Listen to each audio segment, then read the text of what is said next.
Le match terminé, Paris Saint-Germain le remporte sur le score de 3 buts à 1 au Parc des Princes devant son public aujourd'hui. Un match préparatif pour la Ligue des Champions. Les Parisiens ont été aujourd'hui à la hauteur de leur niveau aujourd'hui face à cette équipe de Toulouse.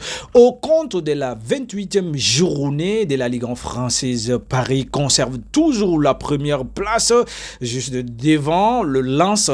Alors, Ousmane Dembélé a été aujourd'hui gigantesque, astronomique, mais également stratosphérique. Et Ousmane Dembélé qui a fait un doublé magnifique parce que là, c'est lui qui va marquer le premier but à la 23e minute et qui marque également le deuxième but de la rencontre. Et on a vu une domination nette des Parisiens parce qu'avec avec 72% de possession de balle contre 28 seulement, et il y a 17 tirs.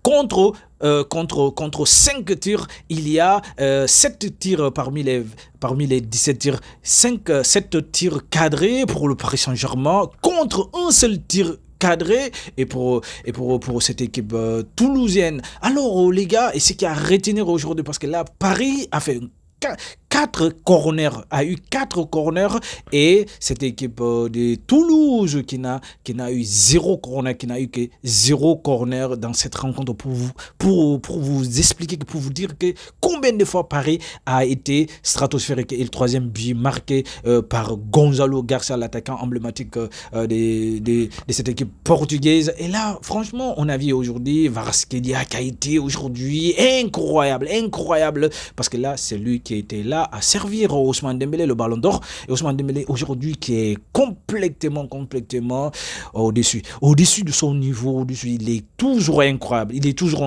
le joueur qui joue avec pied droit, pied gauche, qui dribble, qui fait des crochets, qui enroule. Et là, franchement, il est incroyable.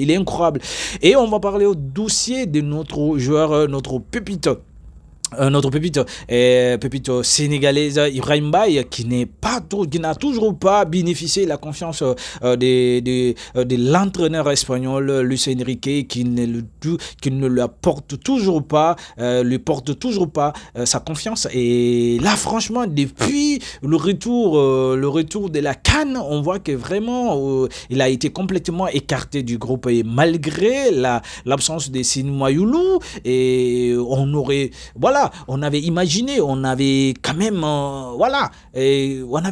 peut-être après, comme Senou Mayoulou n'est plus là, et puis voilà, c'est lui qui sera le véritable remplaçant, mais toujours pas, et pourtant, qui a sorti dans ces deux matchs de la trêve internationale, et qui a sorti des matchs vraiment incroyables.